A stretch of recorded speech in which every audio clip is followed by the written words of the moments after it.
Hi, ഏവർക്കും മഞ്ഞപ്പാറ ഓൺലൈനിലേക്ക് സ്വാഗതം. ഇന്ന് നമ്മളോടൊപ്പം ഉള്ളത് ചുണ്ട വാർഡിലെ UDF സ്ഥാനാർത്ഥി നസീബ് റഹ്മാനാണ്. അദ്ദേഹത്തിന്റെ തിരഞ്ഞെടുപ്പ് വിശേഷങ്ങൾ നമുക്ക് ചോദിച്ചറിയാം.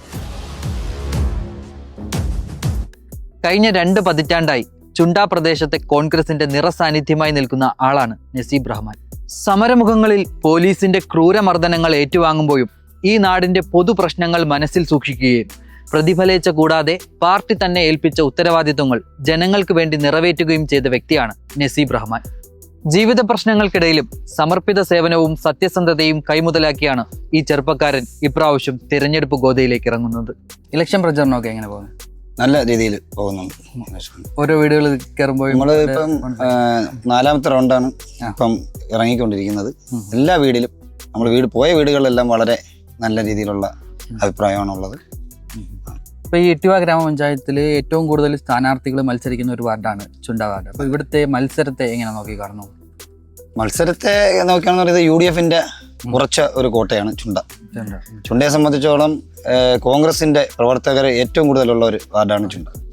ചുണ്ടയിൽ നമുക്ക് 100 മുതൽ 200 വോട്ട് വരെ ഭൂരിപക്ഷത്തിൽ ജയിക്കാൻ പറ്റുന്ന ഒരു വാർഡാണ് ചുണ്ട.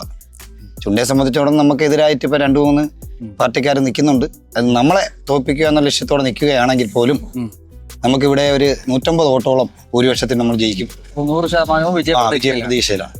അപ്പോൾ ഈ ഘടകകക്ഷികൾക്ക് ആവശ്യമായ പരിഗണന കൊടുക്കുന്നില്ല എന്നൊരു പരാതി. ഇപ്പോൾ ഈ മുസ്ലിം ലീഗ്, RSP അതുപോലെയുള്ള പാർട്ടികളൊന്നും ഇട്ടിവ ഗ്രാമപഞ്ചായത്തിൽ മത്സരിക്കുന്നില്ല. ഒരു ചുണ്ട വാർഡിൽ മുമ്പ് മത്സരിച്ച് വിജയിച്ചിട്ടുള്ള പാർട്ടിയാണ് മുസ്ലിം ലീഗ് എന്ന് പറയുന്നത്. അപ്പോൾ അവർക്ക് പരിഗണന കൊടുക്കുന്നില്ല എന്നൊരു പരാതി അവരുടെ ഭാഗത്തുനിന്ന്. അതൊക്കെ നേതൃത്വം തീരുമാനിക്കേണ്ട കാര്യങ്ങളല്ല. UDFുമായിട്ട് ഘടകകക്ഷികൾ കൊടുത്തില്ല എന്നല്ല. ഇപ്പോൾ ബ്ലോക്കിൽ മത്സരിക്കുന്നത് RSPയുടെ സ്ഥാനാർത്ഥിയാണ്. അപ്പം ഘടകകക്ഷികളുമായിട്ട് നേതൃത്വം പറയുന്നു, നമ്മൾ മത്സരിക്കുന്നു. കോൺഗ്രസ് നേതൃത്വം എടുത്ത തീരുമാനത്തിനനുസരിച്ചാണ് സ്ഥാനാർത്ഥിയായിട്ട് മത്സരിക്കുന്നത്. അപ്പോൾ ഈ ചുണ്ട വാർഡിന്റെ വികസനത്തെ കുറിച്ച് ചോദിക്കുമ്പോൾ ഇനി ജയിച്ചു വരികയാണെങ്കിൽ എന്തൊക്കെ വികസനങ്ങളായിരിക്കും ചുണ്ട വാർഡിൽ കൊണ്ടുവരാൻ ഉദ്ദേശിക്കുന്നത്? ചുണ്ട വാർഡിനെ സംബന്ധിച്ചിടത്തോളം ഒരുപാട് കാര്യങ്ങളും നമ്മുടെ മനസ്സിലുണ്ട്. മെയിനായിട്ട് നമുക്ക് വേണ്ടതെന്ന് പറഞ്ഞാൽ നമ്മുടെ ചുണ്ട ഹോസ്പിറ്റലിനെ സംബന്ധിച്ചിടത്തോളം നമുക്ക് ഒരു കിടത്തി ചികിത്സയുടെ ഒരു കാര്യം ഇല്ല. അത് നടപ്പിലാക്കുന്നതിന് വേണ്ടിയാണ് ആദ്യമായിട്ടുള്ളൊരു മുൻഗണന.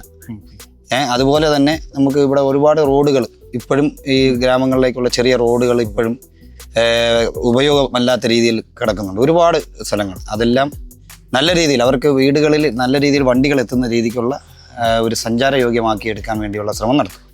അതുപോലെ തന്നെ നമുക്ക് കുട്ടികൾക്ക് ഇട്ടിവയിൽ വയ്യാനത്ത് മാത്രമാണ് ഒരു സ്റ്റേഡിയം ഉള്ളത്. അപ്പോൾ ഇവിടുത്തെ പൊതുവായിട്ടുള്ള ചെറുപ്പക്കാരുടെ ഒരു അഭിപ്രായം നമുക്ക് ചുണ്ടയിൽ തന്നെയുള്ള ഒരു ചെറിയ രീതിയിലെങ്കിലും അവർക്ക് കളിക്കാൻ പറ്റിയ ഒരു സ്റ്റേഡിയം അവർക്കിവിടെ സെറ്റ് ചെയ്ത് കൊടുക്കണം. അതിനെക്കുറിച്ച് ഒരു പരിഗണന നമ്മൾ കണ്ടിട്ടുണ്ട്. അതുപോലെ ഇവിടെ ചുണ്ടേ ചന്ത എന്ന് പറയുന്നത് നമുക്ക് ഏറ്റവും കൂടുതൽ പഞ്ചായത്തിന്റെ ചന്ത ഏറ്റവും കൂടുതൽ ആൾക്കാർ ആശ്രയിച്ചുകൊണ്ടിരുന്ന ഒരു സ്ഥലമാണ് ചുണ്ട. ആ ചന്ത ഇപ്പം വളരെ ശോചനീയാവസ്ഥയിലേക്ക് ചന്ത ഇല്ലാത്തൊരവസ്ഥ. അതിനെ നല്ല രീതിയിൽ ഒരു ചന്ത നമുക്ക് രാവിലെ തൊട്ട് വൈകുന്നേരം വരെ ആക്കുന്ന ഒരു സംവിധാനം ഉണ്ടാകാനാണ് നമ്മുടെ തീരുമാനം. ഇത്തരം കാര്യങ്ങൾക്കാണ് പ്രഥമ പരിഗണന. ഇപ്പോൾ മഞ്ഞപ്പാറ ഓൺലൈൻ്റെ വിജയാശംസ നേടുകയാണ് എല്ലാവരും. ഇതാണ് ചുണ്ട വാർഡിലെ കോൺഗ്രസിന്റെ UDF സ്ഥാനാർത്ഥി നസീബ് റഹ്മാന്റെ വിശേഷങ്ങൾ. ഇന്നലകളിലെ പോലെ നാളുകളിലും താൻ ജനങ്ങളോടൊപ്പം ഉണ്ടാകുമെന്ന ഉറപ്പാണ് നസീബ് റഹ്മാന് പൊതുസമൂഹത്തിനോട് പറയുവാനുള്ളത്.